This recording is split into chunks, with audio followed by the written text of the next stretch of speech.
está vindo da Santa Casa, isso é lá em Belo Horizonte, no Hospital das Clínicas, e ele está com uma suspeita de uma doença do amianto. Você vai lá ver. E de cara a gente já viu que era uma doença grave e que era realmente do amianto, descobrimos toda a relação, né, com o trabalho dele, e era um caso de mesotelioma. Um senhor jovem, tinha menos de 50 anos, forte, saudável, né, e ele morreu em 6 meses. Então, quando a gente faz o diagnóstico de mesotelioma, você está dando uma sentença de morte. É muito chocante. É uma coisa assim que não tem como você passar assim, é uma doença ruim, grave. Não é uma doença ruim, grave, é uma doença terrível, é uma sentença de morte. E, infelizmente, elas são raras, ainda bem, né? São doenças raras, né? Muita gente mexeu com amianto, poucas pessoas terão essa doença. Mas quando pega, assim, quando a pessoa é atingida com essa doença, é muito dramático, é terrível, né? Então, essa é a energia que faz a gente, né, ver os casos das pessoas que tiveram a doença, porque é por isso que a gente está, né, batalhando, por isso que a gente está lutando para que não aconteça isso, porque não é assim, teve um problema no ombro, opera, continua. Não, a pessoa vai viver uma vida muito breve e muito ruim, né? O mesotelioma, a média de vida é 1 ano, a média, né? E os casos que vivem muito é 3 anos, 3 anos e meio, no máximo 4 anos. Então, e é terrível, né? Uma coisa assim que a gente não quer. Então, o tema é muito simples. Amianto, eu vou pegar os estudos, vou pegar a produção científica mundial, todos concluem a mesma coisa. Amianto é muito prejudicial à saúde. Segundo, não tem como se prevenir a doença. Uma vez que você tem contato com a fibra do amianto, seja em uma situação de trabalho ou não, você tem essa chance, esse risco. Não tem o que fazer. Então, o que a gente pode fazer? Evitar o contato com a fibra. A fibra está escondidinha lá na mina. Se eu não mexer com ela, se eu não tirar ela e fazer coisas para eu mexer aqui no meu dia a dia, colocar telha na casa, se eu não mexer ela, colocar numa indústria, não vai ter a doença do amianto. Então, por isso que é muito óbvio para nós que somos da área da saúde, que não tem uma opção razoável que não seja interromper o uso do amianto. Não tem conversa. Só que como vocês viram, esse outro lado da história, essa outra versão dos fatos, né? Nós estamos na época das fake news, tem sempre isso, né? A outra versão dos fatos é que, veja bem, não é bem assim, talvez não seja mesotelioma, talvez a criosotila não seja problemático, talvez se usar de uma forma segura, ou seja, um discurso vazio, que na vida real ele não tem lastro nenhum, né? Não existe forma de você trabalhar de forma a não ter o contato com a fibra. Vai diminuir, claro, a partir da década de 90, as empresas que tinham absurdos níveis, vocês viram ali a poeira, ela diminuiu bastante, mas ainda não é suficiente. E se elas melhorassem um pouco mais, não seria suficiente. E depois que se vende a telha, a caixa d'água, ela está aí jogada no mundo, né? Eu tinha, quando eu morava aqui perto e via a pé para casa, eu tinha a mania de colecionar fotos de caçamba com telha quebrada. Toda semana eu tinha uma caçamba para fotografar. Ou seja, estamos todos expostos, né? E tem um detalhe ali que o filme deixou bem claro: não existe uma dose. Não posso falar assim, não, realmente, se você não trabalhar com amianto, você vai respirar poucas fibras na sua vida. Todo mundo aqui provavelmente já teve contato com alguma fibra de amianto, que nós vivemos numa cidade que tem amianto. Mas para um de nós pode ser suficiente para causar essa danada desse câncer. Então, às vezes a pessoa vai ter um contato, quanto mais contato, maior, óbvio, não tem dúvida com relação a isso. Mas não existe uma segurança. Você fala assim, você teve pouco contato. Pode ser que eu tenha o azar de ter essa doença daqui a um tempo. E a latência, que é o período entre a exposição e o adoecimento, é muito longo. Então, é muito difícil você fazer a relação. Nós temos os casos aqui, concretos aqui na cidade de Curitiba, nós temos 2 casos definidos de mesotelioma, por exemplo, da mesma empresa de Curitiba, inclusive, do bairro SIC, que eles trabalharam na década de 80, por 8 anos, e foram adoecer agora, 2000 e alguma coisa, 2009. Desceram, obviamente, e morreram, né? Então, é um período muito longo, né? Então, ele vai no médico, tá com câncer da pleura, vocês viram ali, geralmente é assim mesmo. O raio-x está todo tomado, tem alguma coisa ali, uma maçaroca de coisas. Aí você vai fazendo as investigações, você descobre que era na pleura, né? Que é a pelinha ali do pulmão, né? Em muitos casos, a pessoa, o médico lá, ó, isso aqui é um câncer de pleura, vai morrer 6 meses, um ano, não vou ficar investigando, procurando, para quê? Tem que investigar, a gente tem que levar isso a público, né? A gente tem que colocar isso na estatística, não é um câncer de pleura qualquer X, é o mesotelioma maligno de pleura, e eu tenho que pesquisar onde que ele teve contato com o amianto. Então, nesses casos que eu estou contando para vocês, né, a gente teve que fazer um trabalho de investigação. Então, tá, conta a sua história de trabalho. Comecei lá na roça, na década de 70, 60. Aí eu trabalhei numa empresa chamada Israelite, aí lá o que eu fazia? Eu lixava, cortava, e depois eu fui fazer outras coisas. Então, é uma história assim que tem que retomar lá da 30, 40 anos. É muito raro um médico, um profissional de saúde ter essa preocupação. Então, nós temos uma subnotificação muito grande. E o hospital também já vê aquele caso grave, que sabe que não tem que fazer, não tem tratamento. O que que ele faz? Ah, não precisa ficar fazendo biópsia, fazendo peça, é isso aí. Né? Então, fica mal definido. E nisso, as indústrias, elas deitam e rolam. Elas falam assim, cadê os casos? Eles estão aí, só que eles não foram devidamente tratados, devidamente cuidados. Então, existe esse problema ainda para a gente lidar, que é o silêncio epidemiológico. Como se não existisse a doença, mas ela existe.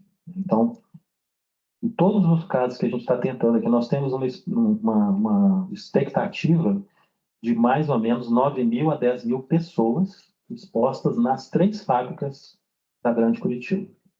É uma fábrica em Curitiba, que é a Israelite, uma fábrica em São José dos Pinhais, que é a Multilite, uma fábrica em Colombo, que é a Eternite.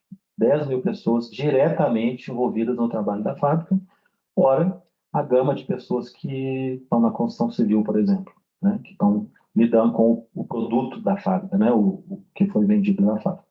Temos o passivo das caixas de amianto, que não são fabricadas, mas em muitos casos têm. Temos placas, na própria Universidade Federal do Paraná tem placas que a gente suspeita que sejam de amianto, vários prédios. Temos material de construção, né, que é feito com amianto, que a gente também tem nas casas. Tem na indústria dos carros, né, os lonas de freio, né, os pastilhas de freio, foi proibido há pouco tempo, mas, por exemplo, os carros que vêm do Japão importados, eles vêm com amianto, porque lá não é proibido. Então, a gente tem o amianto também. Então, esses profissionais, por exemplo, mecânicos, estão bastante problemáticos com relação a isso, né, e nós, como sociedade, está recebendo aí essa carga do amianto, né? E várias outras, até, por exemplo, o Durepox, não sei se alguém já brincou com o Durepox aqui, que é uma massinha que você junta duas, aí quando você junta, tem um tempo, ela vai endurecer. Ela tinha amianto até a década de 90, né? Então, nós estamos falando de uma coisa que não é lá na fábrica da Sama, lá na Bahia, não está na vida de todo mundo aqui, tenho certeza que está. Infelizmente, é um problema que não é só do mundo do trabalho, é um problema de saúde pública, porque estamos todos no mesmo barco, né? Mas essa fibra em contato com a água também, né? Então, essa fibra, a fibra do amianto, gente, ela é maravilhosa, ela tem propriedades maravilhosas. Você tem, como falou no filme, tem um pequeno detalhe, um pequeno probleminha, que ele é altamente cancerígeno. Se eu soltar uma fibra aqui, jogar um saquinho e ela ficar rodando, ela vai ficar rodando anos aqui, sem se deteriorar, a ponto de algum de nós poder respirar ela e ela conseguir fazer mal. Se eu, por exemplo, cortar um granito tem sílica, e sílica dá silicose. Se eu cortar o granito, ele vai ficar rodando a sílica, daqui a pouco ela vai reagir com oxigênio, com água, ela não vai ficar mais danosa. O amianto não, o amianto ele é incorruptível, inclusive o nome amianto em grego é incorruptível. É uma fibra de altas propriedades, ela não se deteriora fácil. Então, uma vez que você coloca ela no ambiente, ela vai ficar rodando até ela achar um pulmãozinho para ela chamar de seu. Ela vai entrar e nunca mais vai sair. Então, é muito perigoso. Se ela estiver na água, obviamente eu não vou respirar, mas aquela água pode secar. É igual a telha, né? Ela estando na telha lá quietinha, claro, ela vai deteriorando, né? Bate sol, bate chuva, ela seca, ela deteriora um pouquinho, ela vai soltando fibras. Agora, se eu vou lá e corto ela, se eu racho, aí aquela fibra fica no ambiente, na zona respiratória, vamos dizer assim, e eu posso ter o contato. Se ela estiver dentro da água, enquanto ela estiver lá, ela não é um risco para mim, né? Aí, por exemplo, a caixa d'água, né, é uma questão. Mas também o amianto é cancerígeno não só para o pulmão, é para o tecido do intestino, tem uma capinha que envolve o intestino, tem o ovário. Há pouco tempo agora, há poucos anos, foi levantada a questão do câncer de ovário em mulheres que usavam talco da Johnson Johnson, que tinha amianto. E foi feita a relação, foi feita uma indenização em alguns casos. E imagina, o talco, né, na região genital, acabou chegando no ovário e deu um câncer gravíssimo, né, são os cânceres que são sempre graves. Então, tem essa questão da forma dele. Se ele estiver quietinho lá na mina, ok, não vai dar problema. Mas uma vez que ele sai e vai para o ambiente, ele perde totalmente o controle, né? Então, a questão do amianto, e é interessante porque me mexeu muito trabalhar com esse tema, porque, por exemplo, nós somos da área, médicos são pessoas da área da ciência, então nós não vamos achismo, né? Ah, eu acho que crisotila. Não, eu só vou falar isso se eu tiver um lastro científico, tem que ter artigos, tem que ter estudos. E no caso do amianto, muita coisa era falada, assim, completamente e médicos pagos pela indústria, óbvio, né? Uma quantidade pequena de profissionais que se prestava esse papel, mas eles estavam lá dando a chancela deles, eles eram formados, eles tinham a mesma, vamos dizer assim, formação que eu tinha e eles tinham uma opinião diferente. E eles apresentavam documentos, estudos completamente absurdos, assim, não tinha... É uma coisa de falar assim, cigarro todo mundo aqui sabe que faz mal, cigarro, não tem dúvida científica disso. Mas eu posso fazer um estudo mostrando que o cigarro é bom para relaxar. Só que fuma fica relaxado. Mas não tem ética nisso. Eu já sei que o cigarro é cancerígeno. Então não posso brincar com isso. É uma coisa que a ciência tem que ter uma ética. Então tem que ter, os estudos eles podem ser éticos ou não éticos. Esse estudo do Bagatin mesmo, por exemplo, ele pegou pessoas que ele achou vivas e acompanhou durante um período curto. Ele falou assim, ó, não achei doença grave. Claro que não. Os que estavam graves já tinham morrido e ainda a maioria nem desenvolveu a doença ainda. Ele não pode falar o que ele falou. Pode falar assim, ó, eu examinei pessoas e não achei grave nessas pessoas. Mas ele ampliou a encomenda do estudo era essa, né? Um estudo para provar que o amianto não era tão problemático assim. Então, você tem que lidar com essas coisas, né? São coisas de conflito de interesses, assim, que passam a questão ética muito, né? E o mundo real mostrando para a gente o que estava acontecendo. Então, os casos estão aí, as pessoas estão adquirindo as doenças, não dá para negar. Em vez de assumir isso, fica nessa negação pela negação, né? E quando tem um caso, fala assim, mas prove que é. Tem coisas em medicina que a gente, igual Covid, né? Vamos supor assim, né? Você prove que é Covid, ó, fiz o exame e deu Covid. Mas pode ser que teve Covid, depois outra. Não existe um método assim que você fala, nossa, é 200% de certeza. É sempre um método clínico epidemiológico, ele é bem confiável, não precisa dessa. Mostre a bactéria, o vírus, não existe isso. Então, nesses casos, as indústrias ficavam assim, me mostre o amianto no pulmão. Tem sentido isso, né? Eu já sei, por exemplo, que o mesotelioma é sempre causado por fibras como o amianto. E como foi falado ali, o Hermano, em alguns casos, em algumas outras exceções, as exceções, tem outras substâncias também, como na Turquia, tem uma região que tem uma fibra também que causa o mesotelioma, mas tirando aquilo, é só o amianto, né? Então tenta desviar o assunto, né? Quando vai para o meio jurídico, aí a coisa... Porque no meio técnico é meio assim, tem que ter uma ética, né? Você não pode esbarrar, mas o cigarro, o amianto, o agrotóxico, são temas que, às vezes, no meio ético, no meio científico, você percebe que ultrapassa a barreira que não podia ultrapassar. Porque no direito, né, às vezes é diferente o tratamento, né? Estou defendendo o meu cliente, uma coisa é uma coisa. Agora, você usar a ciência distorcidamente para provar uma coisa que você quer que não tem ética, né? E o amianto foi muito claro isso, né? O processo todo. E não acabou, né? Porque essa mina que vocês viram, está a pleno vapor lá em Minas Sul, apesar de desde 2017 não poder mais, né?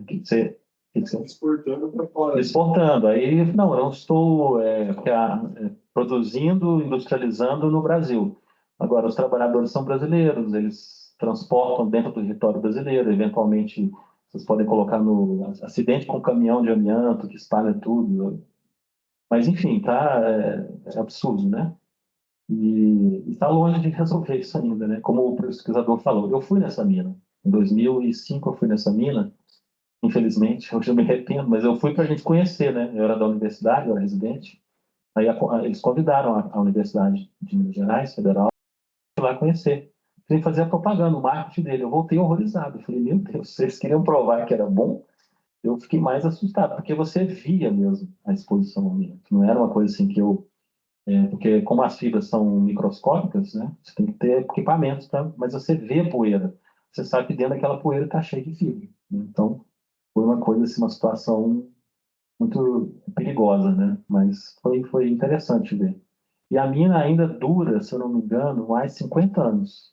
Ela tem o veio da mina ainda, se eles forem 50, 40, 50 anos. Então, realmente uma mina de dinheiro. Que a China quer, a Rússia quer, alguns países da África querem, o Japão quer. Então, eles querem, a gente tem aqui, vende, né, exporta, e é dinheiro, né? Só que dinheiro vai, vida e doença fica, né? E Que quando faz a modificação do trabalho dessas empresas, afasta do ar momentaneamente. E para onde que eles jogavam os resíduos modificados, né? Ia para onde? E daí aconteceu. Então, assim, o uso controlado do amianto, que eles falam ali, tem umas coisas engraçadas. Isso é uma coisa engraçada, né? Porque, claro, é uma fibra que ela é alta, a aerodinâmica dela é maravilhosa. Então, se você jogar uma fibra aqui, ela vai rodar aqui, se passar um ventinho, ela já sobe. Ela é muito boa para ser respirada. Não é fácil de ser controlada. Ao contrário de outras fibras. Você joga, ela é pesada, ela cai e fica ali. Não sai mais, só se tiver um vento muito forte. Porque a fibra, ela é um pelo, é um pelinho. Tanto que eles chamam de pedra cabeluda, né? É um pelo bem fininho, bonito. Tanto que você fazia também tecidos com isso, branco, fofinho. Eu peguei o amianto, eu lavei a mão. Eles deram pedra de amianto pra gente. Tive que enterrar, vou ficar com isso na minha casa. Né? Mas, porque eles falam que não tem medo, então eles têm que fazer parecer que não tem risco, né? Mas claro que tem, né? Então, a característica do amianto é muito difícil de você... Então, o que eles falavam? Eu vou produzir lá a poeira e vou jogar água. Aquela água eu vou meio que empurrar com um jato de água, ela vai cair numa canaleta, da canaleta vai para um tratamento. O tratamento gera uma borra. Mais ou menos como a mineração, vai gerar um lago. E aquele lago você seca e fica uma borra. A telha de amianto é 8% amianto e o resto é cimento. É uma mistura que tem cimentícia, né? Então, é claro que nem tudo aquilo ali é alimento. Aí o Luciano Leite estava mostrando um rejeito que tinha ali. Aquilo ali é o rejeito seco proveniente da limpeza que tinha líquidos que foram secando e viraram aquela borra. Aquela borra tem, em tese, 8% de amianto. O resto é cimento. E o amianto que estiver na superfície, vai passar o vento e vai levar ele. Não está preso ali, não está amarrado ali. Né? Então, é muito difícil fazer. A única opção que tem é enterrar. Que é que nós temos um aterro sanitário, que é grau A, não sei o nome exatamente, mas é um que de resíduos perigosos. E lá você consegue enterrar o amianto. Então eles fazem uma vala específica, ela é tratada para não vazar, joga as telhas de amianto e enterra. Depois joga mais e enterra. Depois fecha tudo. Então essa é outra aqui em Curitiba. Né? É caro. Então, uma obra, por exemplo, que vai fazer, ela pode jogar numa caçamba, para jogar num local de caliça, que é R$ 100, ou pode pagar 1.000 para enterrar num aterro próprio, né? E óbvio que não pode deixar de qualquer forma, tem que colocar num bag enrolado. Você vê aqueles rapazes cortando ali, batendo, depois colocando no saco, jogando na caçamba? Gerou poeira no processo inteiro, não pode fazer isso. Então é meio que uma operação de guerra, assim. Coloca uma roupa, põe no bag, ninguém faz isso. Aqui no Brasil, eu nunca vi. Né? Mas seria o tratamento adequado, porque como não tem um nível seguro, você não sabe se naquele momento ali vai ter uma quantidade de fibra que vai ser perigosa para você. Então, é um dilema, né? Tem a questão do que fazer, né? Na Itália, por exemplo, eles já têm a lei do banimento há muitos anos, da década de 80, e pensaram assim, agora, vamos fazer o que com essas telhas? Vamos fazer uma lei para falar assim, um ano tem que tirar tudo? Não, peraí, vamos com calma, porque o processo de tirar é tão perigoso, é mais perigoso do que a gente deixar ele quieto aí e for tirando aos poucos. Quando tirar, tira com cuidado. Então, foi estendido o processo para que seja feito com forma mais cuidadosa. E tem o amianto, que era usado como isolante térmico, muito mais na América do Norte e na Europa, que era jateamento. Então, fazia uma parede, aí jateava, colocava depois uma drywall.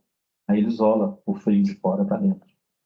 Os navios, lá no Rio de Janeiro, tinha esse processo, né, de fazer isso com os navios. E algumas situações assim de empresa também tem. Aqui contém, por exemplo, forno. O forno é muito quente, então fica aqui o calor do forno. Para não sair o calor, você faz uma barreira com o amianto. Na Bahia, a gente pegou, tem casos desses, em Minas Gerais, Rio de Janeiro. Então, o amianto está aí, ainda está aí, né? Vai demorar muitas décadas para a gente conseguir eliminar.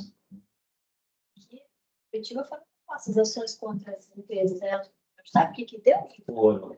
As três empresas principais, né? São três empresas principais aqui. Tem uma em Ponta Grossa que já sumiu, não tem nem massa falida. E tem uma em Londrina, que é uma empresa de São Paulo, que tem uma filial aqui. O que aconteceu? Essas três empresas foi feita uma ação na época do banimento, para que elas parassem de usar antes do banimento. Foi acompanhado isso. Um aceitou, outros não, outros foi só depois da lei mesmo. E elas estão todas cumprindo agora, sendo acompanhadas para monitorar a saúde dos trabalhadores. Teve um momento que era livrá-los dos rejeitos, que ficou muito rejeito, né, de amianto. Eles tiveram que fazer uma limpeza para começar a trabalhar sem amianto. E depois, agora, é acompanhar os trabalhadores. Pela legislação, são 30 anos após a demissão. Mas pode ser pouco, né? E como vocês viram ali, ela acompanha do jeito, porque primeiro que ela não tem interesse de acompanhar. Segundo, que quando acompanha, ela pode pegar o caso para si, não deixar ele a público, meio que captar o trabalhador. Falar, está 20 mil aí, fica um contrato extrajudicial entre nós, você não vai entrar na justiça, eu te dou um plano de saúde de 20 mil, por exemplo. Um apoio financeiro. E uma doença que não tem cura, né? Grave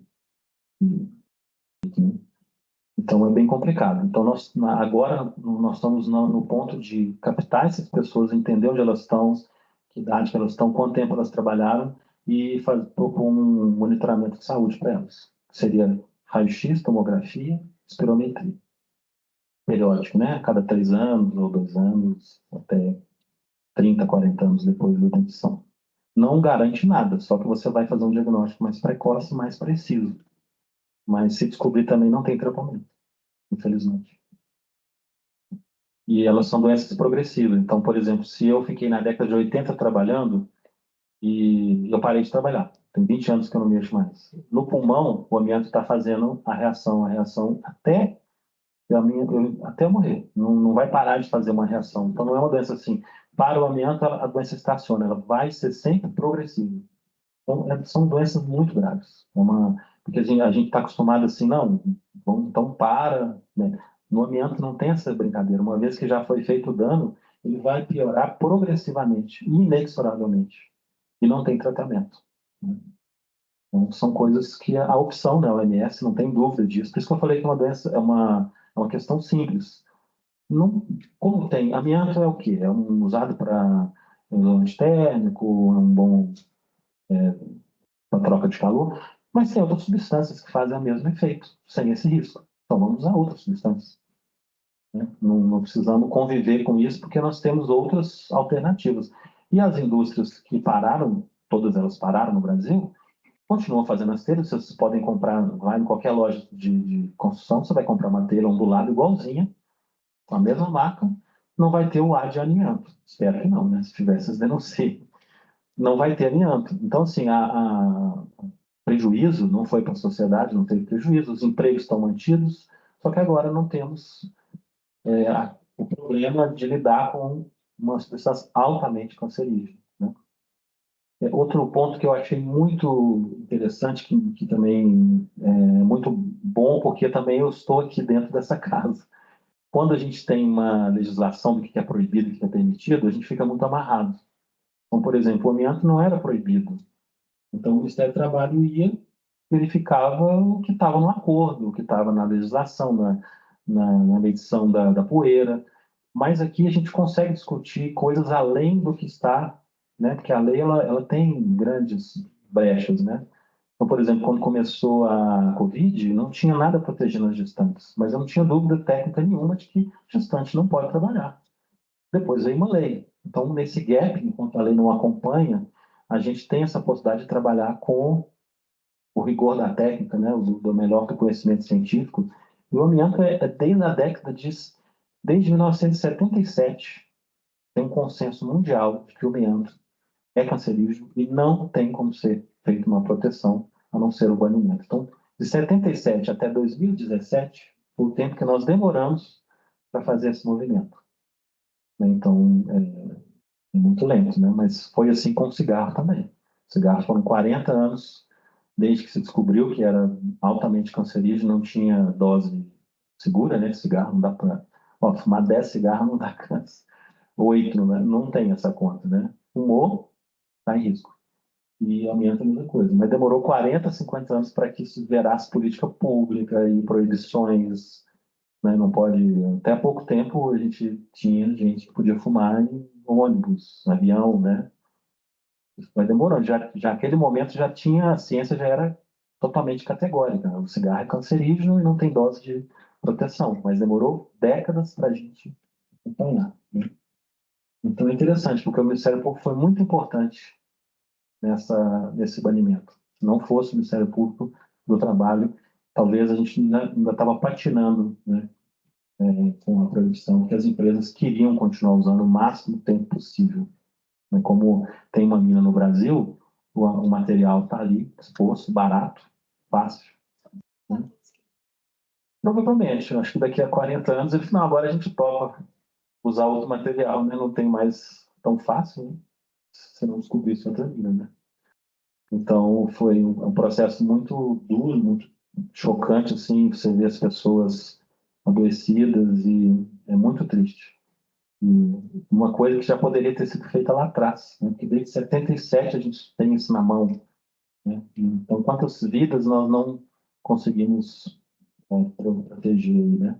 Ano passado morreu final do ano passado, um trabalhador também, eu acompanhei ele, a gente participei da investigação e é muito triste, é uma coisa assim, você fica, não tem como você não se emocionar, né? Porque realmente você vê que a pessoa ali, ela foi trabalhar, fez tudo direitinho, e de repente uma coisa que todo mundo já sabia, ela não teve a oportunidade de decidir até. Não quero mexer com isso.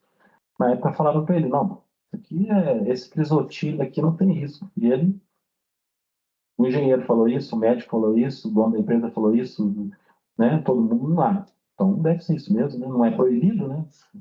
As autoridades sanitárias não proibiram, então e aí você vê a pessoa, né? Ele saiu da empresa porque ele ficou com medo, assim, que ele ficou ouvindo outras pessoas falar, saiu para fazer outras coisas. Atleta, pessoa esportiva, que fazia esporte todo dia, e saiu de lá porque tinha medo. E justamente ele desenvolveu o mesotrioma, né?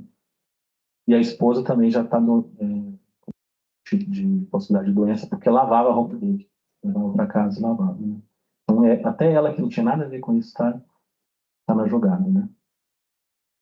Então, é um processo muito doloroso a questão do amianto, mas muito instrutivo também, serve para outras matérias, né? A gente, às vezes, está aqui lutando e a gente tem certeza, não é convicção, a gente tem certeza, né, que aquilo ali está certo, que é por aí, mas tem todo um lobby, uma dificuldade da gente entrar naqueles temas e ataques de todo lado, né? Toda vez que vai ter uma audiência, que tinha uma audiência numa lei para banimento de amianto, as empresas patrocinavam, mandavam 3, 4 ônibus com trabalhadores pagos. Às vezes não era trabalhador, era só piqueteiro profissional mesmo, mas muitas vezes eram trabalhadores, para ir lá e falar, não, nós não queremos a lei do banimento. mantenham nossos empregos, falando todo aquele discurso que eles foram catequizados desde o começo do trabalho, né? Então, mas o resultado foi muito bom, tirando Minas Sul, a Minas, né? Então agora nós vamos ter muita doença do amianto, talvez mais uns 50, 60 anos. Porque como parou de usar, né, na maioria do Brasil, os doentes vão aparecer e quando, né, todo mundo tiver já aparecido doença ou morrido, aí não vai ter novos casos, né? Infelizmente ainda vai ter, porque tem a construção civil ainda muito difundido, né? O amianto está muito difundido ainda. Acho que todo mundo aqui deve ter alguém conhecido, parente, amigo que mora numa casa que tem um telhado de amianto. Aqui, né, do lado, né? Quando foi fazer a troca do telhado aqui do lado dessa, acho que a lotérica aqui, né? A gente ficou exposto aqui, eu lembro, eu vi da janela ali. Então, nós temos ainda um longo processo, né, de nos livrar desse mal aí do amianto, né? Mas, mas caminhamos bastante, né? É isso, gente. Eu queria fazer alguns comentários. Primeiro, para os senhores e senhoras, estagiários e servidores, para sentir isso que o doutor Elvin falou, de estar no lado certo, sabe? Ter orgulho de estar envolvido e pertencer a uma instituição que está lutando um combate difícil contra todo o lobby, toda a indústria e, enfim, até essas violações éticas na área da medicina e na área do direito. São embates, assim, muitas vezes que também violam bastante o que nós consideramos de uma lealdade processual, mas a gente continua, porque a gente acredita que o local de trabalho não é possível que seja um local para as pessoas adquirirem uma doença e morrerem.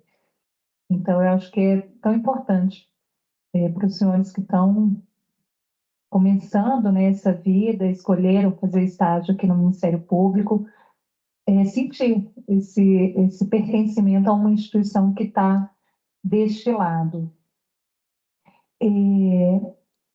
Eu fiquei muito impressionada, eu queria retomar aquilo, né? E o documentário, o doutor Elvin falou, o documentário também, dessa questão, o nosso foco é a saúde ocupacional, mas como a questão do amianto é um passivo ambiental para todo mundo, que não dá para falar assim, eu não tenho nada com isso, eu não trabalho, nunca trabalhei seja na mina ou seja na fábrica, ninguém dos meus próximos nunca trabalhou, mas a gente vive numa cidade, a gente vive num ambiente, e o amianto é esse passivo que está aí envolvendo e, enfim, com essas capacidades aerodinâmicas que o doutor Elvin falou, na rua, a gente pode estar respirando fibra de amianto sem ter o menor contato, seja com uma fábrica ou menos ainda com a mina. E pensar nesse período de latência, que 30, 40 anos, isso é muito tempo para a gente fazer esse nexo. E o pessoal da mina que ainda está lá, então a gente ainda tem mais uns 30, 40 anos para frente, não só desde o banimento da utilização na indústria, mas a gente ainda, infelizmente, essa luta com relação à extração do amianto ainda não terminou, né? A mina ainda realmente continua a pleno vapor. E tem um dado, eu achei que o doutor Hermano falava que é o da Fiocruz, ele falava que, e não foi, então eu ouvi em alguma palestra, alguma fala dele, que o mesotelioma uma doença rara, né? Um câncer raro, que o dado, a evidência dessa presença ambiental foi pelo aumento que começou a ter, acho que a partir dos, não sei, 90 ou 2000, não me recordo a data que ele falava, e um dado, assim, para mim é chocante, e tem a questão da subnotificação, mas do quantitativo de pacientes que foram diagnosticados com mesotelioma, com a doença do amianto, metade não se recordavam que tinham em algum momento trabalhado. Então, talvez nunca tenham trabalhado numa fábrica e desenvolveram o mesotelioma. Então, é um percentual muito elevado. Metade não ter tido contato com essa senhora que lavava a roupa ou com aquele outro que fazia a colocação dos vidros na construção civil e que acabou falecendo em razão do mesotelioma. Enfim, eu acho que é um documentário muito, muito impactante e mostra como o ambiente de trabalho pode ser fatal para os trabalhadores e como que a luta por melhores condições de trabalho ela é contínua. Essa associação é de 1990 e poucos, acho que 94, a Associação dos Atingidos, os Expostos ao Amianto. E ela continua brigando, o Ministério Público continua nesse processo agora, como o doutor Elber falou, de busca ativa dos trabalhadores e das trabalhadoras para conseguir fazer esse acompanhamento, esse diagnóstico, e juridicamente a gente continua brigando com as empresas, seja para as indenizações, junto com as associações, enfim, seja a briga, a atuação mais política.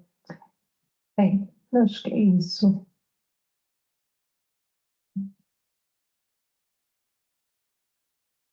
Aqui no chat tem outro.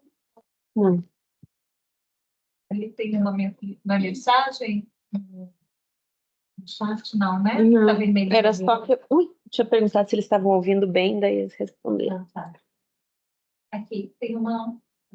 Eu queria saber sobre Sim. o acordo dessa maneira de se propor. O pessoal do Chile, nesse patamar, de ver as ciências que estão fazendo. Ok. Eu queria saber sobre os acordos extrajudiciais que foram feitos, sobre se o trabalhador ele pode dispor mesmo dessa parcela significativa da vida dele, né? Porque se ele tiver.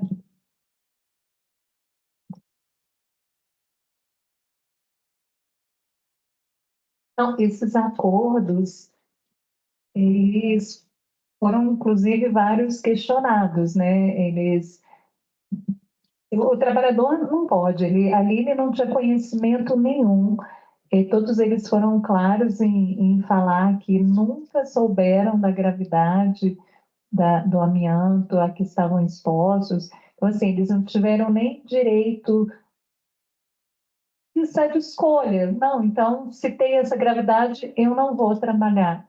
Eu discordo que possa dar essa possibilidade para o trabalhador. Para mim, de fato, é banimento, não poderia trabalhar nisso. Mas pensando, voltando à época, ele tinha que ter, no mínimo, um esclarecimento quanto à gravidade daquela exposição a que ele se colocaria ali 8 horas por dia no trabalho. Então, esses acordos podem e na medida em que os trabalhadores foram tendo conhecimento, e aí o papel da ABREA foi bem importante nessa conscientização, eles podem ser anulados por completo vício de consentimento, pressão econômica a que foram submetidos.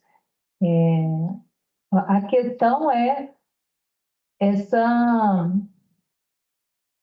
chegar até esses trabalhadores a informação, né? A questão da conscientização, e que aí eu acho que o grande papel é da sociedade civil, e essa ABREA tem cumprido esse papel de ir atrás e de fazer essa rede de solidariedade entre os trabalhadores que foram atingidos, para que a informação chegue ali, o cara que fez um acordo, eu fiz por R$ 5.000, ele procure assistência e possa entrar com uma ação para anular esse acordo.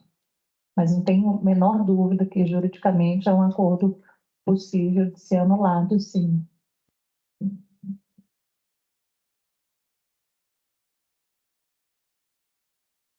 Boa tarde, doutora. Antes de mais nada, agradecer a sua fala, e não é bem uma pergunta. Eu gostaria de saber mais ou menos um depoimento seu mais aprofundado, que me impactou muito, dentre tudo que foi tratado, né, a fala daquele trabalhador que está fazendo a exploração do amianto, que ele diz, mas gente, se tem alguma falha no procedimento, tem que ter uma fiscalização, vocês têm que ensinar a gente, mas não nos matem, quando é exatamente o contrário. E o senhor, como médico, que daí pode presenciar esses abusos éticos, e como membro do Ministério Público, que pode agir para impedir esses abusos, lógico que longe do ideal, que a impressão que eu tenho é que a gente está tratando aqui de um ecocídio, e não tem como a gente frear esse ecocídio da maneira ideal, mas te dá essa oportunidade, você falou brevemente sobre isso, né, de atuar para impedir isso na medida do possível. Esse dilema, esta parte ética mesmo, de ver os colegas de profissão que fazem o juramento de defender a vida, se vender para o sistema econômico, capitalista, e de repente você ter a possibilidade de efetivamente, atuante no Ministério Público, combater isso, eu queria aproveitar essa sua experiência, se você pudesse desenvolver um pouquinho mais o que é este poder e essa frustração. Bom, quando eu comecei a residência médica, eu era médico de família. E o que me motivou a estudar o mundo do trabalho foi porque eu percebi que vários daqueles meus pacientes ali, o problema deles era do trabalho. Só que eu não entendia muito. O médico é uma pessoa que fica no consultório. Então vocês vêm, trazem o mundo de vocês, a gente ouve, e ali a gente tem o nosso ferramental. E eu queria sair para fora e ir lá ver o que estava acontecendo. E isso é uma coisa que é muito raro, né? É uma coisa que não é estimulada nas universidades. Eu tive sorte que eu estudei numa universidade federal, que é muito boa, que tem um currículo que estimula a gente a pensar assim, mas a maioria não. A maioria quer ficar na clínica ali, e o universo é aquilo ali, né? E o mundo de fora eu não é meu. Só tem ali, doeu, dá um remédio, o remédio deu problema, dou outro remédio e vai por aí, né? E aí, quando eu entrei na residência, eu tive uma crise de vou ficar nesse ramo, não vou, e distraídos venceremos, eu estou aqui hoje. Mas eu cheguei a fazer estágio numa grande mineradora lá em Belo Horizonte, lá na região metropolitana, inclusive essas próximas dessas que romperam a barragem. E assim, cada coisa que a gente vê, que a gente ouve, que a gente... Não. Eu acho assim, que tem uma questão de como pense você sendo constrangido no seu trabalho e querendo manter seu trabalho. Tem essa questão também, né? Então, os médicos são constrangidos. Ó, você não pode abrir a CAT. Eu fui fazer uma entrevista numa montadora, lá na região de Belo Horizonte, não posso falar o nome, um Betim, montadora italiana. Cheguei lá, o coordenador falou assim, não, então, pegar seu currículo, gostei que você veio da residência, porque é o seguinte, aqui a gente não abre CAT, tá? Aqui o sindicato, se quiser, que abre lá. A gente não abre CAT. Eu falei, mas não é obrigado? Não, mas a gente não abre. Eu falei, não, muito obrigado, gostei muito, mas é muito longe da minha casa. Então tem isso também, né? Às vezes, você tem lugares que não dá para trabalhar. E tem lugares que dá, mas com muito conflito. E às vezes você tem que ceder coisas que não poderia ser dito, né? Discriminação no trabalho, várias vezes aconteceu isso e eu falei, gente, isso não é normal. E às vezes o médico faz um raciocínio para tentar se defender eticamente. Não, eu estou impedindo ele de trabalhar, mas ele já é muito obeso. Se eu colocar nessa função, vai ser ruim para ele também. Mas é mentira, a gente não é nosso papel fazer isso. Ele tem a capacidade, ele tem o trabalho, a empresa que cuide de o trabalho dele não ser tão ruim para a questão do sedentarismo. Enfim, é muito difícil. Então, é uma área de muito conflito. E o capital trabalho é cruel. Tem áreas, tem ramos que um médico assim, que tiver mais consciência assim, não consegue ficar. Alguns ramos, porque são muito brutais. Eles exigem... E o jogo é muito injusto. Então, por exemplo, eu trabalho no Ministério Público. Eu atendo pessoas sem conflito de interesse, trabalhando ao interesse público, eu sou autoridade sanitária, vamos dizer assim, né? Eu emiti uma CAT ano passado, um trabalhador que tinha certeza que a doença tem relação com o trabalho. A empresa foi no CRM, Conselho Regional de Medicina, pediu uma sindicância contra mim e o CRM aceitou. Então você vê assim, pô, você vê tanta barbaridade dos médicos fazendo e não vira nada, né? E eu falei, meu Deus, eu tô acreditando nisso. Claro, provavelmente não vai dar em nada, mas é assim, assim, o jogo não é um jogo, vamos dizer assim, justo, bem jogado, né?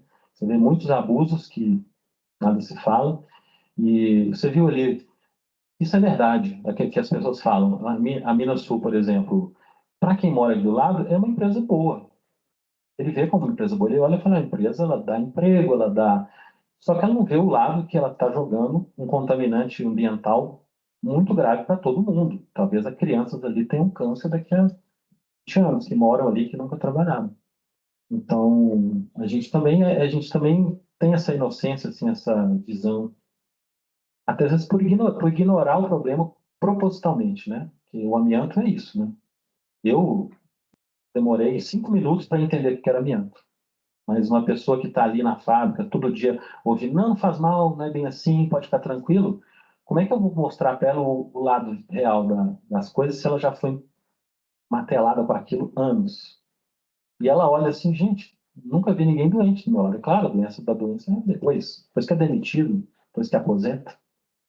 Então, é um jogo muito difícil, tá? Que às vezes a gente não tem todo um aparato, é um aparato ideológico, na verdade, né? Ideológico muito pesado de um lado, e que você é uma força muito pequena ali para conseguir resolver uma na mão ali. Muito difícil. Só quando a coisa estoura mesmo, né? E eu acabei lembrando aqui daquela pergunta que você fez dos acordos, também tem um pouco disso. Imagina assim que você tem uma doença que vai morrer em 6 meses, um ano, e a empresa fala assim, custou 50 mil, e a gente assina aqui que você não vai me acionar na justiça e te dou o plano de saúde, todos os remédios que você precisar. Ah, em 6 meses a justiça não vai me dar 1 milhão. Aí você vai lá na justiça, os casos que eu conheço, né? Mesotelioma maligno de pleura morreu em um ano, esse que eu estou falando para vocês em 2009, saiu a sentença, 220 mil reais. E isso para viúva, né? Porque ele não viu o dinheiro, ele morreu muito, muito antes, saiu 5 anos depois. Então tem isso, né? Como tem esse constrangimento, a justiça tem um jeito de ser e a pessoa fala, eu te dou, você precisa de remédio agora, você está morrendo agora. Então eu aceito. Então eu não culpo essas pessoas assim de aceitar. Um pouco de inocência e um pouco de raciocínio mesmo. Olha, eu preciso agora. Daqui a 5 anos eu não preciso, não vou estar aqui. Então tem isso também. Claro que é tudo por coação, né? Esses exames que o juiz falou que teve que quase invadir a Unicamp, eu tive acesso a alguns exames, é absurdo, gente, porque o médico, por exemplo, se eu ver um resultado, um exame lá com placa pleural, eu tenho que falar placa pleural. Tem que falar para a pessoa, você tem placa pleural, não posso mentir para ela nem omitir essa informação. Eles guardavam o exame, um relatório genérico, assim. Não falavam que tinha doença. Pô, a gente tem direito de saber, e a ética médica, ela tem relação do médico com a pessoa que está ali, não com a empresa, né? Tanto que eu acho até engraçado. Você é médico de empresa, a empresa fica doente? Eu não sei cuidar de empresa, cuida de pessoa, né? Então é médico do trabalhador, né? Não tem médico de empresa, né? Mas tem isso, né? Tem médico de empresa, sim, né? A relação dele ética é com o empregador, né? Não com o trabalhador, né? Aí é difícil. Mas é isso, as indenizações são muito baixas. Então, eu entendo, assim, se o trabalhador falando, eu quero qualquer coisa, e principalmente o plano de saúde, o remédio. Ele vai para o SUS, precisa de oxigênio, precisa de uma tomografia. Ah, daqui a um mês. Não, a empresa vai pagar agora, hoje. Ah, eu quero. Eu também quero. Né? Porque você está ali com a vida ali por um fio, né? Não é muito cruel, muito difícil esses dilemas, né? E as pessoas acabam tomando a decisão que elas acham mais urgente ali na hora, né? Mas eu acho que muitos foram anulados, né? Os acordos foram anulados porque não tinha mínimo um lastro, assim, né? Claro que a pessoa não decidiu aquilo lá, não, eu prefiro 5 mil do que uma doença. Poderia dar 500 mil, 1 milhão, né? Mas a justiça tem passos muito lentos. Eu acho que a sua pergunta, seu comentário também me impactou quando eu vi os trabalhadores do outro lado, tanto na audiência na Câmara dos Deputados, quanto na mina, do sindicato defendendo, né, a empresa. E aí é a crueldade do capitalismo também, porque eles estão pensando, e óbvio que não tem culpado, né? Não estou culpando o trabalhador, eles estão pensando no pão que ele tem que trazer para a mesa. Então, ele precisa do emprego. E lá nessa cidade, no interior, é a empresa que dá, né? Eu não gosto de falar a empresa dá emprego, não. A empresa está explorando ali, está ganhando muito, mas está explorando esses trabalhadores e a forma que eles têm de vender a sua força de trabalho ali é vender para essa mina.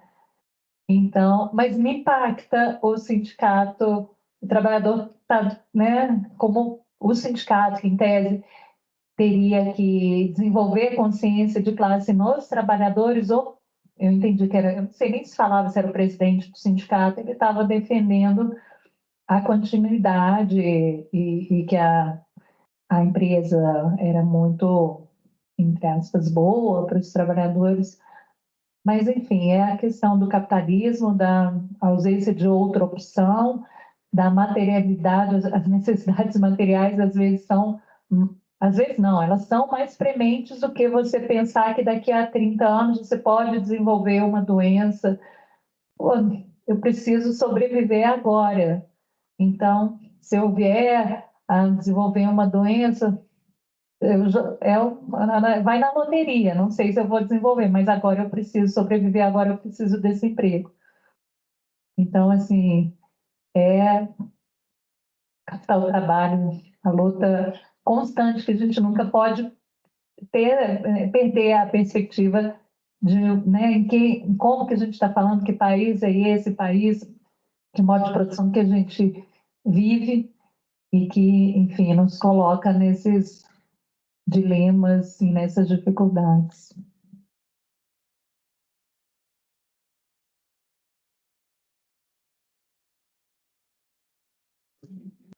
Tem um mês atrás no trabalho, do direito ambiental. E a questão é assim, a gente estava falando assim, o tema era o princípio da equidade nos recursos, né, naturais e o nosso tema foi escolhido os pneus. Eu achei um artigo lá sobre a guerra dos pneus. Então, o que fazer para os fabricantes de pneus, né? O que fazer com os pneus que é jogado na natureza? Eu queria agora a questão é assim, digamos assim, o que fazer com essas coisas que foram vendidas, né? Para mim, porque assim, se a população não tomar uma consciência maior da questão que estão com tipo, uma bomba dentro de casa, né? Todos, né? Será que quem que paga a conta? Para onde que vai o aterro, né? Para onde que vai essas telhas, né? Porque assim, eu já tive questão de às vezes teve uma chuva lá e quebrou todo o meu telhado. Eu fui lá e eu mesmo troquei todo o telhado, eu cortei, eu tive acesso ao pó, eu respirei. Não sei no futuro, Deus sabe. Mas assim, daí quando chegou, eu deixei na frente e chamei a prefeitura, achando que a prefeitura ia recolher aquelas telhas. Chegou o caminhão da prefeitura para recolher e falou, não, essas telhas nós não recolhemos. Eu falei, e agora, o que eu vou fazer? Não, o senhor tem que pagar uma caçamba particular e para levar. Tá, mas e para onde que vai sair? Não, aí é a empresa de indicação. Então, aí onde que está a responsabilidade, né? A gente, vamos entender, dessas empresas em recolher o material, né? Porque assim, né, a questão dos pneus, tem assim, o STF também decidiu, né, que, digamos assim, a empresa era responsável por recolher esses pneus aí e tentar fazer alguma coisa, uma reciclagem, alguma coisa. Mas já eu não sei as telhas na questão. Nessa parte eu sou leigo, que eu não pesquisei sobre hoje. Para mim é uma novidade ter sobre o amianto. Assim, eu sabia que era proibido, mas era cancerígeno, mas ainda não tinha uma noção, igual hoje, né, estando aqui, né, assistindo esse vídeo. Então, se vocês têm alguma informação, se essas empresas têm responsabilidade em indenizar toda a sociedade, então o que vai ser feito? Como que vai ser feito? né? Pensando assim, daqui 10 anos, daqui 15 anos, 20 anos. Assim, aqui nos Estados Unidos, eles utilizam telha de como fala, telhado de aço, né? A maioria tudo explora muito lá o telhado de aço. E aqui no Brasil, o pobre você pode comprar com dinheiro, não tem? Vai colocar uma telha é mais caro, então ele vai para a telha que é menor custo. Então, essa agora também, assim, falando do trabalhador, mas falando também daquele que está na sua residência, que assim, eu tenho um telhado na minha casa, na minha garagem, então toda vez que chove, então pinga umas goteiras no carro e o carro fica todo cinza. Eu sei que ali é o amianto que está ali. Então eu estou carregando também, exportando ele para todo lugar onde eu vou. Então é só essa, mais ou menos esse levantamento. O que é a responsabilidade, se essas empresas têm essa responsabilidade de recolhimento desse material? Essa é a pergunta. Bom, o que eu posso te falar é o seguinte: em 2004, o CONAMA, que é do meio ambiente, estipulou que o amianto é um resíduo perigoso. Como resíduo perigoso, ele tem que seguir um caminho dos resíduos perigosos. Então, se você produz pilha, alguma coisa que tem mercúrio, alguma coisa que é infectante, você não pode jogar no lixo comum.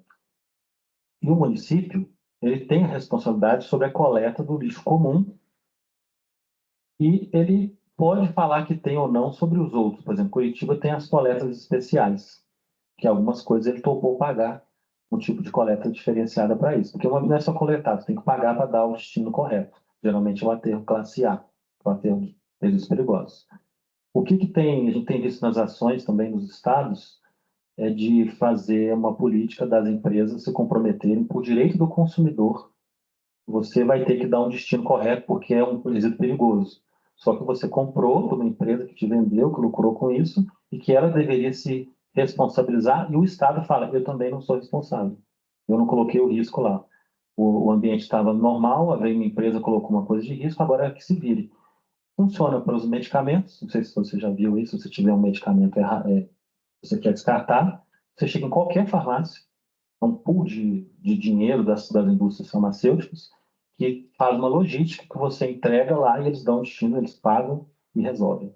O ideal é que o amianto tivesse também esse tipo de logística reversa, né? De você entregar o produto perigoso que você comprou e o pool de empresas que lucrou com isso durante décadas desse o destino correto, né? Só que nós estamos muito longe disso. E o poder público fala assim, eu não vou pagar, porque é caro.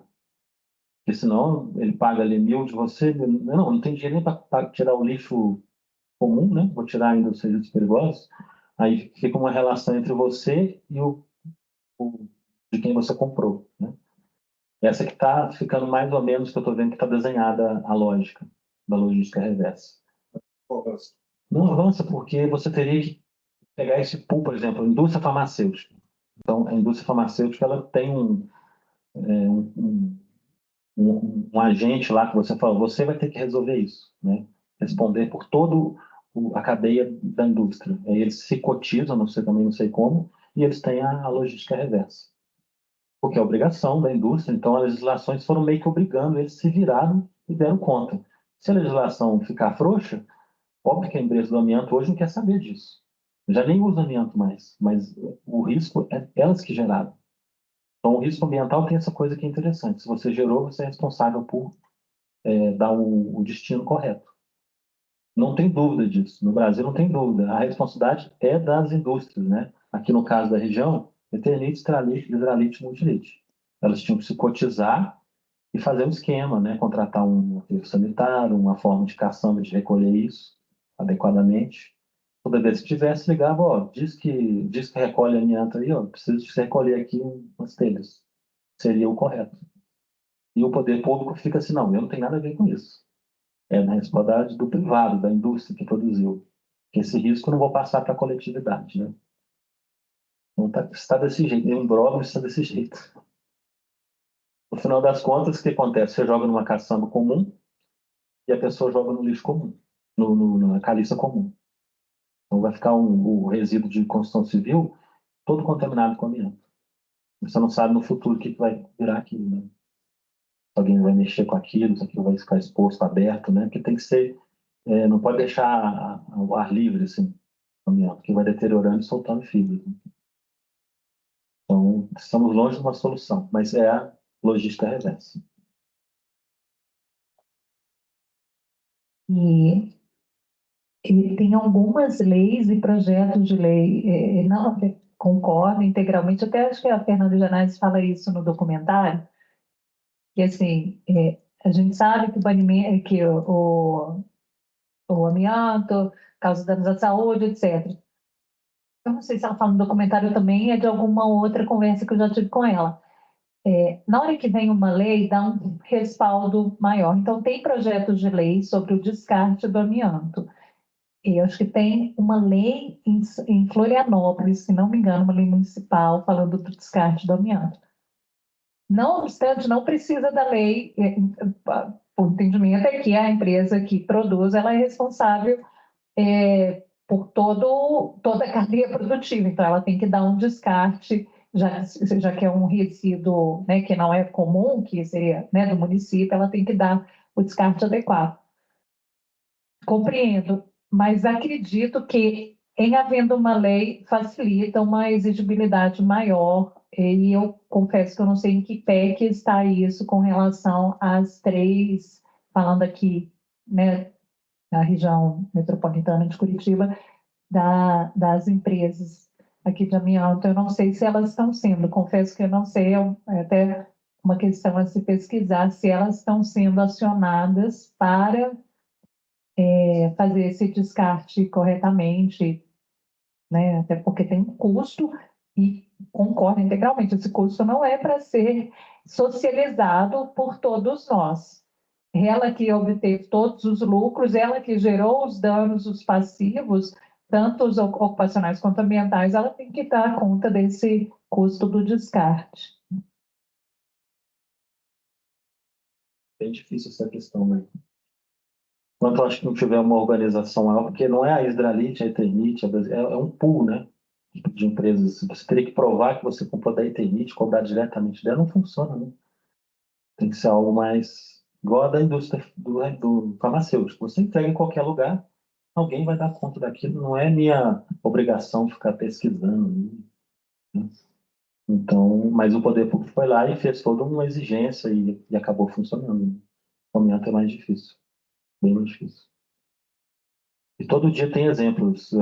Uns anos atrás, a prefeitura tirou toda a cobertura do mercado municipal, vocês lembram?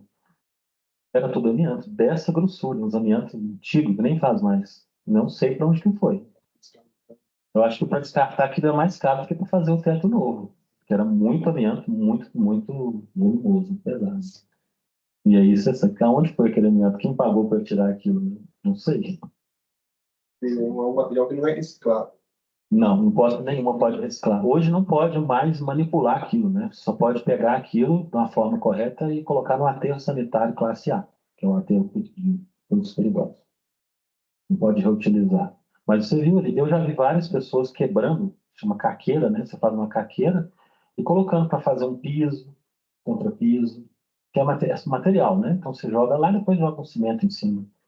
Mas aí você expôs todo mundo no processo, né? E o ambiente fica contaminado, né? Então, não tem opção. Tirou, tem que ir para o aterro classe A.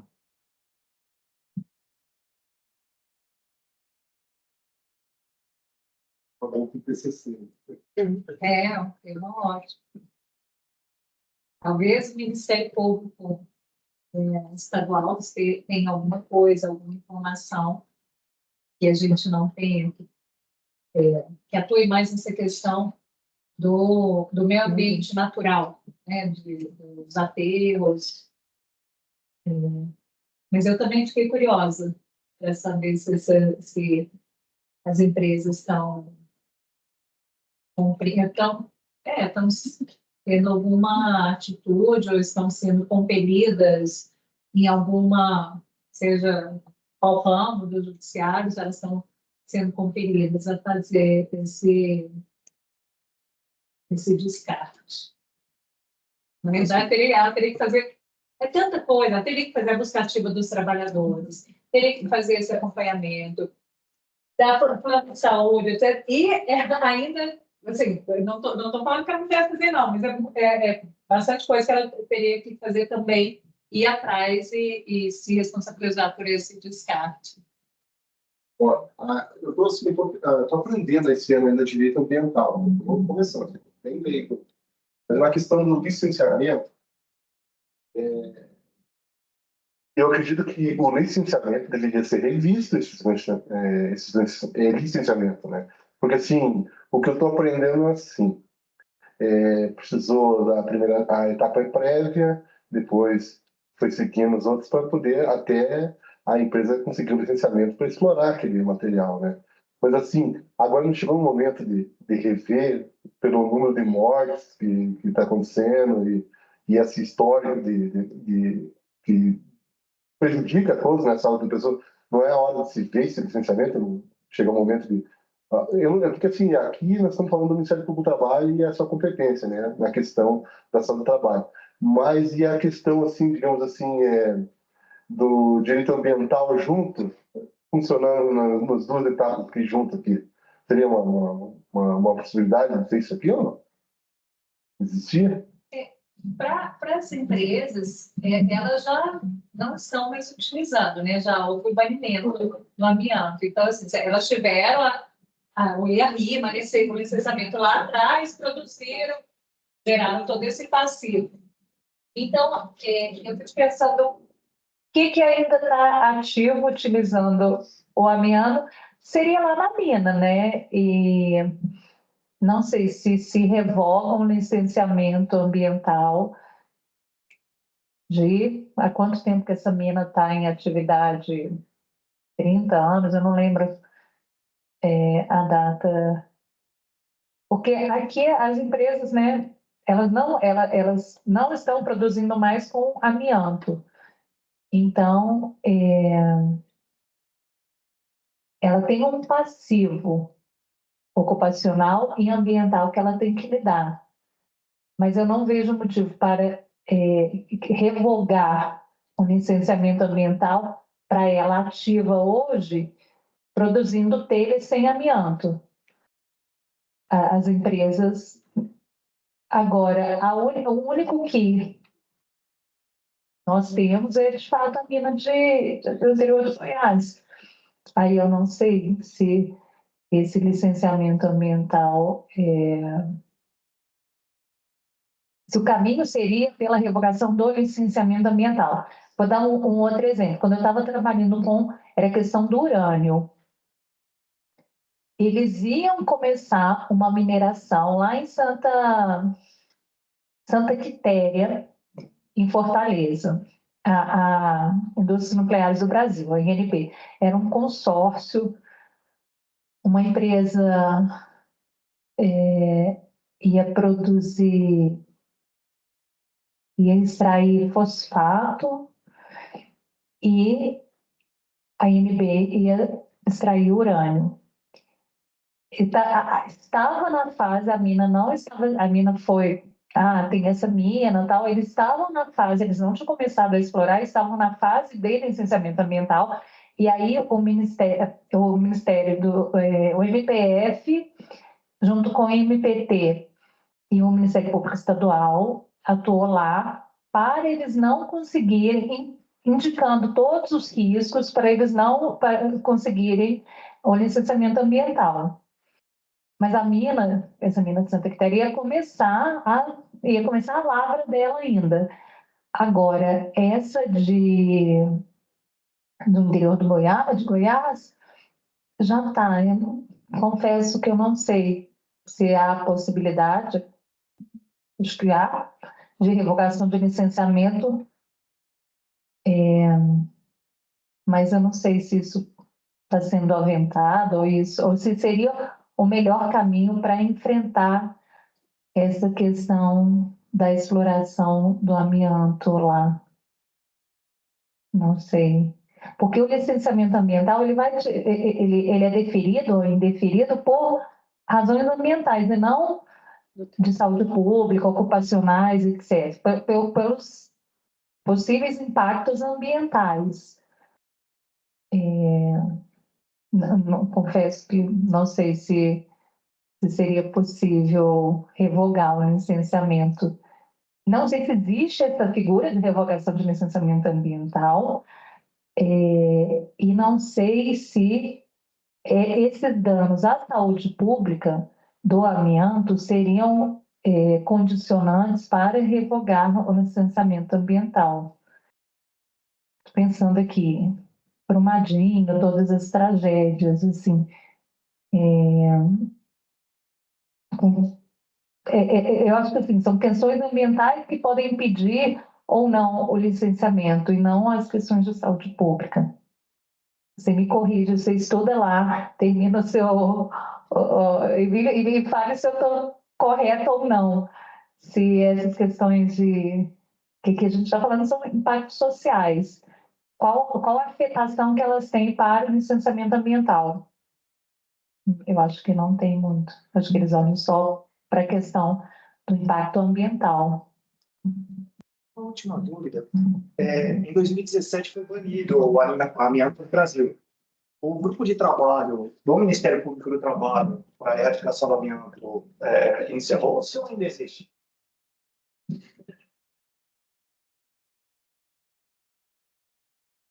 Ele tinha previsão de trabalho até 2023. Eu confesso que eu não sei se ele encerrou em 2023, mas a previsão, eu acho que ele está ativo. Minto, eu acho que ele está ativo porque a gente ainda está fazendo, inclusive aqui no Paraná, essa parte da busca ativa dos trabalhadores. E isso acho que era a terceira fase do projeto.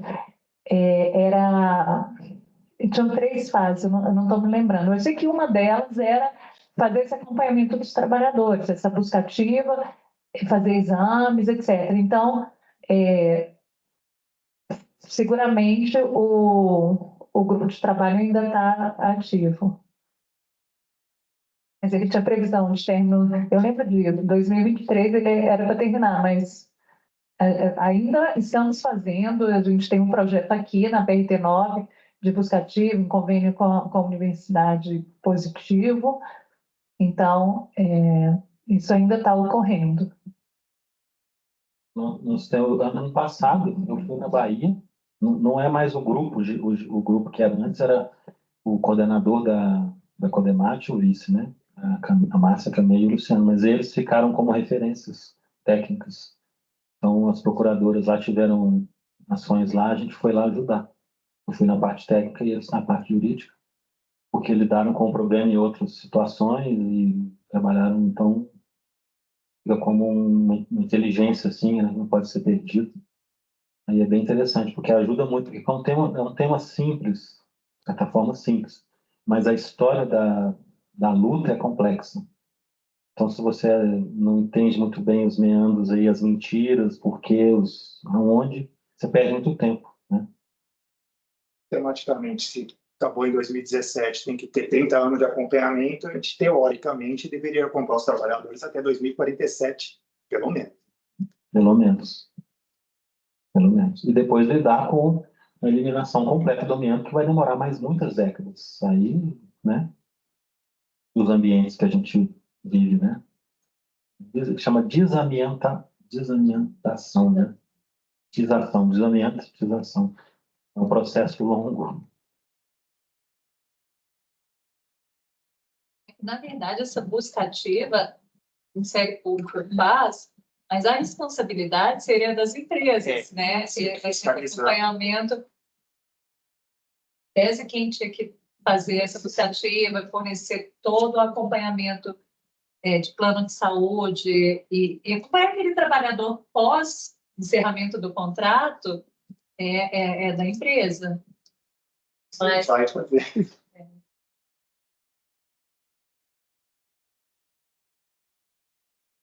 mais alguma questão, algum comentário? Queria agradecer. Sim. Eu também gostaria de agradecer todos esses eventos do Cine Trabalho, eles têm sido, para mim também, muito enriquecedores e é o que eu falei aqui naquele momento, assim, na hora que a gente está trabalhando e desanima, e aí vem uma sentença contrária, enfim, as condições, às vezes, de trabalho não são as ideais, as que a gente gostaria de ter, mas na hora que você vê de que lado que você está nessa briga, que é uma briga sabe, de um gigante, uma formiga, você fala, não,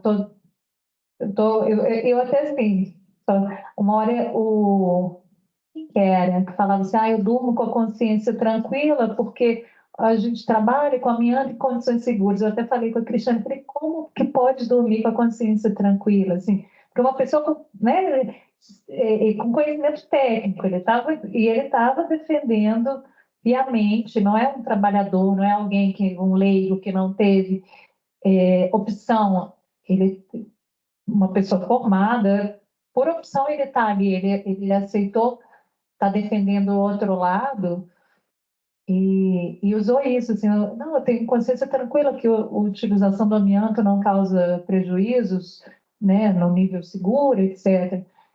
E, enfim, esses eventos, só para voltar, aqui é um testemunho meu, esses eventos do Cine Trabalho me fazem ficar com a consciência tranquila de que a gente está no lado certo. Eu queria muito que vocês levassem isso para vocês. Assim, vocês estão numa instituição, sei lá, lado certo não caiu bem, mas vocês estão numa instituição que defende a vida, defende a segurança dos trabalhadores, defende que o trabalho seja digno, que apesar de estarmos no modo de produção capitalista, de exploração, é uma instituição que trabalha diuturnamente para minimizar essas explorações. Então, e esse documentário me trouxe muito isso, assim, me lembrar de que apesar das dificuldades, vale a pena travar e continuar nessa luta. Gostaria de agradecer de novo, doutor Elber, por ter aceitado o convite, vir compartilhar seus conhecimentos, experiência de vida aqui conosco. Quero lembrar a todos que tem a lista para assinar, dos dois momentos, o filme e o debate, e a partir da manhã a gente vai disparar o QR Code com questionário para vocês colocarem um feedback do evento, tá bom?